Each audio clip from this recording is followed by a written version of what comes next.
vécu en ces lieux. Amen. Ta présence, lorsque tu es déjà saint, lorsque tu viens de la maison, tu t'es sanctifié, tu es correct devant le Seigneur. Lorsque nous venons en ces lieux, tous ensemble, vous allez voir que le feu de Dieu va s'allumer et la gloire de Dieu va se manifester. Nous viendrons en ces lieux malades et nous sortirons guéris. Nous viendrons accablés par des problèmes et nous aurons la consolation. Tout simplement parce que le Seigneur est là. Alléluia. Je te prie mon frère, vraiment c'est les désirs et les vœux de mon cœur pour ce dernier temps. Je veux qu'on sente le Seigneur tous les jours dans cette église. Que ce soit le mardi, que ce soit le vendredi, que ce soit les jours. Tous les jours, si on se rassemble ici pour prier, qu'on sente la gloire de Dieu. Et le Seigneur est là. Amen. Nous continuons avec notre thème qui est dans Actes des Apôtres chapitre 3, versets 19 à 20. Amen. Il est dit, répentez-vous donc et convertissez-vous. Alléluia. Amen. Amen. Afin que le temps de rafraîchissement vienne. C'est le thème que nous exploitons depuis un mois. Amen. Nous avions dit qu'il n'y a pas de rafraîchissement, il n'y a pas de restauration s'il n'y a pas la repentance et la conversion. Amen. Il n'y a pas de bénédiction de la part de Dieu si, bien aimés, nous ne sommes pas convertis. Et j'ai toujours dit qu'il faut faire la différence entre la richesse et la bénédiction. Amen. Parce que la Bible dit que c'est la bénédiction de l'Éternel qui enrichit et ne se fait suivre d'aucun chagrin. Quelqu'un peut être riche, mais il n'est pas béni. Alléluia. Mais qui est béni si ce n'est que la personne qui s'est repentie correctement et qui s'est convertie réellement. Et Dieu a besoin d'une église puissante en ce temps de la fin. Amen. Des gens qui sont réellement affranchis. Les gens qui connaissent la vérité. Parce que la Bible dit, vous connaîtrez la vérité et la vérité vous affranchira. Et cette vérité, c'est Jésus-Christ de Nazareth. Bien aimé, tu ne peux pas dire que tu connais la vérité si tu vis encore dans le mal. Tu ne peux pas dire que tu connais la vérité si tu es encore dans la fornication. Tu ne peux pas dire que tu connais la vérité si tu es encore dans la magie, l'occultisme, la sorcellerie. Tu peux fréquenter l'église, mais tu n'es pas converti. Alléluia. Les dimanches passés, on a parlé de Judas. Cet homme de Judas, c'était parmi les 12 apôtres. C'est Jésus-Christ lui-même qui l'a dit, suis-moi aussi. Alléluia. Cette personne a reçu la parole véritable de Jésus. Judas a chassé aussi les démons. Judas a fait aussi des miracles. Alléluia. Amen. Alléluia. Amen. Mais Jésus a dit que l'un d'entre vous est un démon. Mais c'est Jésus-Christ lui-même qui avait appelé Judas. Judas a suivi toute la prédication de Jésus jusqu'à la fin. Jusqu'à ce qu'il soit livré. Tu peux aussi être là, tu vas suivre de bonnes prédications, tu vas bien adorer. Mais si tu ne te convertis pas, bien aimé, s'il y a quelque chose qui est caché en toi, les derniers jours, tu vas finir comme Judas. Alléluia. Amen. La Bible dit, mieux vaut la fin d'une chose que son commencement. Judas a bien commencé avec tous les autres apôtres. Alléluia. Chasser les démons, ils sont partis chasser les démons. Chanter, ils ont chanté. Ils ont rompu les pains ensemble. Ils ont prié ensemble. C'était bien beau. Mais comment il a fini? Je ne sais pas comment tu vas finir, bien-aimé. Je ne sais pas comment tu vas finir, bien-aimé. Tu as peut-être bien commencé. Mais est-ce que chaque jour tu fais des bilans de ta vie par rapport à ta spiritualité? Amen. Est-ce qu'il y a des choses qui tombent tous les jours? Bien-aimé, si tu n'es pas métamorphosé au jour le jour, bien-aimé, tu risques de passer ton temps inutilement dans l'assemblée parce que le dernier jour, tu vas grincer les dents et tu vas pleurer. Alléluia. Je dis toujours que l'église n'est pas une salle d'attente pour l'enfer. Amen. Mais c'est un endroit où on prépare les saints pour la rencontre de Jésus. Amen. Alors si tu viens en ces lieux, le seul motif qui doit t'animer, c'est celui d'échanger. Alléluia. Toutes les paroles qui pullulent de la chair ici, ce sont des paroles qui nous amènent dans la repentance véritable. Et j'ai toujours dit que nous ne changerons jamais de prédication jusqu'à ce que Jésus revienne. Nous prêcherons la repentance, nous prêcherons la conversion, nous prêcherons le Saint-Esprit, nous prêcherons le feu éternel, nous prêcherons l'enlèvement. Parce que Jésus ne revient plus bientôt, Jésus est déjà là. Amen. Alléluia. Bien-aimé, tu devais peut-être déjà mourir depuis très longtemps. Tu devais connaître des accidents, tu devais connaître des problèmes très sérieux. Tu pourrais même être en prison en ce moment. Mais le Seigneur t'attendait. Le Seigneur a été très patient avec toi. C'est pourquoi maintenant, il veut que tu prennes la décision de le suivre réellement. Amen. Et suivre Jésus demande les renoncements. Alléluia. Il n'y a pas, quelqu'un ne peut pas prétendre suivre Jésus s'il n'a pas renoncé à lui-même. Renoncer à lui-même demande des sacrifices. Alléluia. La chair, s'il va te demander beaucoup de choses.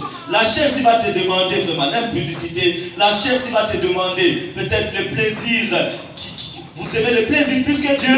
La chair, s'il va te demander peut-être le luxe trop exagéré. La chair peut te demander beaucoup de choses. Mais le renoncement, c'est quoi? C'est refuser toutes ces choses pour plaire au Seigneur. Quelqu'un m'entend? Le Seigneur a besoin de toi. Le Seigneur veut faire de toi un instrument entre ses mains. Le Seigneur fait des gens qui vont porter la vérité en ce temps de la fin. Alléluia. Quand vous prenez la prédication de Jésus, quand vous prenez la prédication des apôtres, bien-aimés n'ont rien prêché si ce n'est que la repentance et la conversion. Alléluia. Alléluia. Vous savez, la prédication de Christ n'a pas besoin d'artifice. La prédication de Jésus n'a pas besoin vraiment qu'on l'embellisse pour attirer les gens. Jésus prêchait la vérité. Ceux qui étaient intéressés par la vérité venaient à lui. Et ceux qui ne la supportaient pas partaient. Alléluia. C'est pourquoi nous devons prêcher la vérité de Jésus dans toute sa brutalité pour qu'elle sauve. C'est quelle vérité qui a franchi? C'est une vérité qui est dite sans artifice, sans vraiment, je ne sais pas, beaucoup d'embellissement là. On l'a dit telle qu'elle a été dite par le Seigneur Jésus. Alléluia. Alléluia. Le Seigneur veut que tu te convertisses. Le Seigneur veut que tu te répandes. Le Seigneur veut que tu changes. Le Seigneur veut que tu sois transformé. C'est ça qui plaît à Dieu. Amen. La Bible ne dit-elle pas qu'il y a de la joie au ciel lorsqu'une âme est convertie? Alléluia. Est-ce que la Bible dit qu'il y a la fête au ciel lorsqu'il y a quelqu'un qui se marie? Répondez-moi. Alléluia. Est-ce que vous avez déjà entendu que lorsque quelqu'un a eu $1 milliard, il y a eu une fête au ciel? Est-ce que vous avez appris que lorsque quelqu'un a construit une maison, il y a eu une fête au ciel? Est-ce que vous avez entendu que lorsqu'on construit une grande église, il y a une fête au ciel? Il y a une fête au ciel que lorsqu'une seule personne prend la décision d'arrêter avec le mal, de suivre Jésus, là, il y a la fête au ciel. Bien-aimé, or, la Bible nous dit que la joie de l'éternel, c'est notre force. Qu'est-ce qui fait la joie de l'éternel si ce n'est que le changement d'une âme perdue? Alléluia. Alléluia. Tu veux être fort? Accepte de te convertir. Tu veux être fort financièrement, matériellement, spirituellement. Accepte de changer. Arrête avec le mal. Bien-aimé, dans tous les domaines de ta vie, tu ne vas pas sécher. Parce que tu ne vas pas sécher et tu iras très loin avec le Seigneur. Aujourd'hui, ce matin, je voulais t'énoncer juste un principe. Tu vas aller lire à la maison. Je vais te donner juste les versets et tu iras lire à la maison toi-même. Amen. Amen. Écrivez les versets. Actes des Apôtres, chapitre 3, versets 19 à 20. Genèse 4, 6 à 7. Psaume 37, le verset 4. Psaume 127, tu peux lire tous les psaumes. Matthieu 6, 33. Tu peux commencer à partir de 31 jusqu'à 33. Ésaïe, chapitre 1, 16 à 20. Alléluia. Je voudrais qu'on lise d'abord la Genèse. Genèse, chapitre 4, les versets 6 à 7. Tu es là? Alors tiens-toi debout pour honorer la parole de Dieu. La Bible dit ceci, Genèse chapitre 4, verset 6 à 7. Et l'Éternel dit à Caïn, pourquoi es-tu irrité et pourquoi ton visage est-il abattu? Certainement, si tu agis bien, tu relèveras ton visage. Et si tu agis mal, le péché se couche à la porte et ses désirs se portent vers toi. Mais toi, domine sur lui. Amen. Amen. Est-ce qu'on peut acclamer la parole? Alléluia. En fait, quand vous prenez ces textes, c'est le même principe que Actes des Apôtres, chapitre 3, les versets 19 à 20. Amen. Dieu voit Caïn abattu et le visage était renfrogné. Alléluia. Pourquoi? À cause du mal. Et le Seigneur dit à Caïn, pourquoi ton visage est-il abattu? Amen. Suivez-moi s'il vous plaît. Alléluia. Pourquoi ton visage est-il abattu? certainement, si tu agis bien, tu relèveras la tête. Est-ce qu'il y a quelqu'un qui veut relever la tête dans ce monde ici? Quelqu'un veut relever la tête? Alors, si tu veux relever la tête, la Bible dit, agis bien. Amen. Si tu agis mal, le péché se couche à ta porte. Alléluia. Le péché, il y a même des péchés qui nous environnent si facilement. Si tu n'agis pas bien aimé, le péché sera seulement toujours sur toi et le péché va t'entraîner dans la mort. Amen. Mais wakati ile uko natembea mzuri najongoza vizuri, Biblia anasema utanyanyua kichwa yako. Alléluia. Relever la tête c'est quoi? Quand on dit que la personne marche tête haute, c'est-à-dire c'est la personne qui a la victoire. Amen. C'est quelqu'un qui s'en sort bien dans son travail. C'est quelqu'un qui s'en sort bien dans ses affaires. C'est quelqu'un qui s'en sort bien dans ses études. C'est la personne qui relève la tête. Mais la condition pour relever la tête, la Bible dit que si tu agis, alléluia, apprenons à faire le bien. Et nous relèverons notre tête. Bien aimé, aujourd'hui nous avons peur du diable tout simplement parce que nous agissons mal. Amen. Et lorsque nous agissons mal, le diable ne peut que vous contrôler et agir sur vous, mettre ses signes sur vous. Et en ce moment-là, il vous contrôle. Alléluia. Finissez avec le mal, vous en aurez fini avec le diable. Alléluia. Les sorciers, ils sont rien. Amen. Vous allez voir que les sorciers, ou bien les démons, sont comme des mouches. Les mouches ne vont que là où il y a la pourriture. Alléluia. C'est pourquoi vous avez vu, dans la Bible, on a parlé d'un certain Belzébul. Belzébul veut dire les seigneurs de mouches. Alléluia. En fait, Belzébul, c'est le nom du diable, les seigneurs de mouches. C'est-à-dire que les mouches ne vont que là où il y a la pourriture. La pourriture, c'est le péché, c'est le mal. Alors, les démons ne peuvent venir dans votre vie que lorsque vous vivez dans la débauche, que lorsque vous vivez dans le mal. En ce moment-là, ils ne sont qu'attirés par ce mal-là. Amen. Alors, arrêtons avec les mal, s'il vous plaît. Mtaona Mungu atatusaidia sana. Wakati tunacha dhambi, wakati tunajizuiza kutenda mabaya, Mungu wetu atatusaidia. Amen. Na mania ya Mungu pour le moment, c'est de nous aider. Alléluia.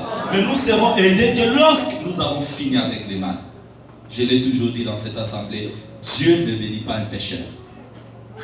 Amen. Bien aimé, Dieu ne bénit pas un pécheur. Dieu aime les pécheurs, mais il déteste les péchés. Amen. Mais lorsque tu es pécheur, Dieu ne te bénit pas. Parce que cette bénédiction peut te perdre. Alléluia. Alors Dieu dit à Caïn, tu veux relever la tête, agis bien. Amen.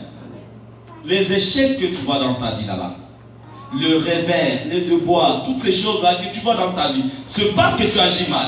Le jour que tu arrêtes avec le mal, tu verras que le Seigneur sera avec toi. Amen. On peut prendre Ésaïe chapitre 1. Ésaïe chapitre 1. Ésaïe chapitre 1. Dieu a besoin de toi. Dieu veut t'utiliser.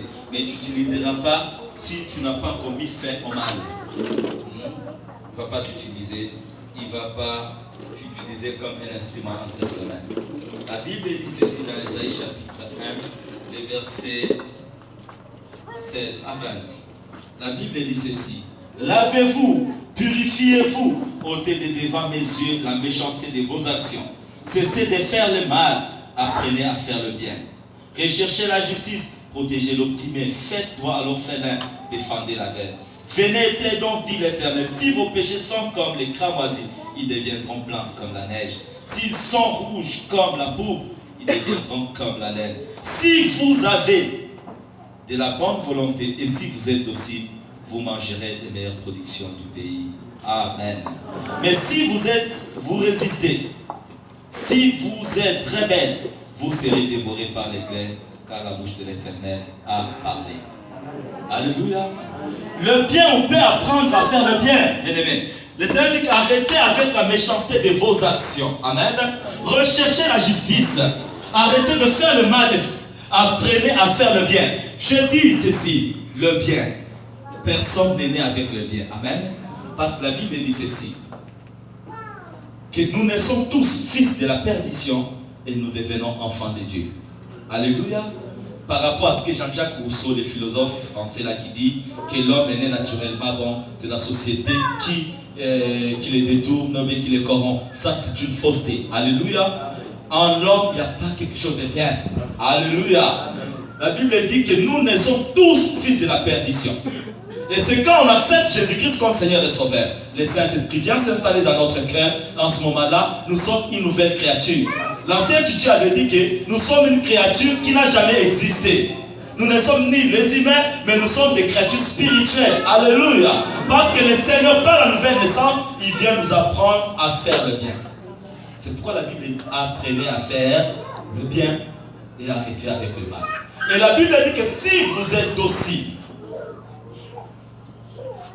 et vous avez la bonne volonté, vous mangerez la meilleure production du pays, n'est-ce pas? C'est le même principe. Alléluia. Répentez-vous et convertissez-vous pour que le temps de rafraîchissement vienne. Si nous avons la bonne volonté d'obéir à la parole de Dieu, de pratiquer la parole de Dieu, bien aimé, la Bible dit que nous mangerons tout ce qui est de meilleur sur la terre. Amen.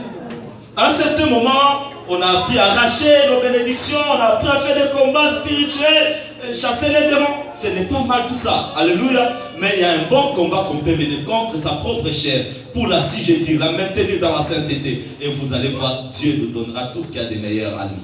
Amen. Amen. Vous vous souviendrez de la parabole de l'enfant prodigue. Alléluia. La Bible dit que cet enfant a pris tout ce qui était à lui. Il est allé les bousiller. Amen. Mais qu'est-ce que l'enfant a dit? Il a dit, l'enfant reconnaissait une chose, que dans la maison de son père, il y avait l'abondance. Ça va toujours plus. Quand il a commencé à souffrir loin de la présence de Dieu, loin de la présence de son père, il s'est souvenu de ces choses, que chez mon père, il y a tout. Pendant que moi je suis en train de gémir ici, pendant que moi je suis en train de mourir de faim, dans la maison de mon père, il y a beaucoup de choses que je rentre chez moi. Alléluia. Il est venu avec quoi? Avec la repentance. Amen. Il dit, Père, j'ai péché contre toi et contre le ciel. Ne me traite pas comme un enfant de la maison, mais traite-moi comme un mercenaire. Le père a dit, non, tu es mon fils. Alléluia. Juste quand Dieu voit l'intention dans ton cœur, que tu veux revenir à lui, c'est Dieu qui franchit les premiers pas pour t'accueillir. Alléluia. Le Seigneur ne lui a pas dit, mais où est ton argent que tu avais pris? Son père ne lui a pas posé toutes ces questions. Son père a dit, c'est mon fils que vous voyez ici, il était mort. Maintenant, il est revenu à la vie. Alléluia.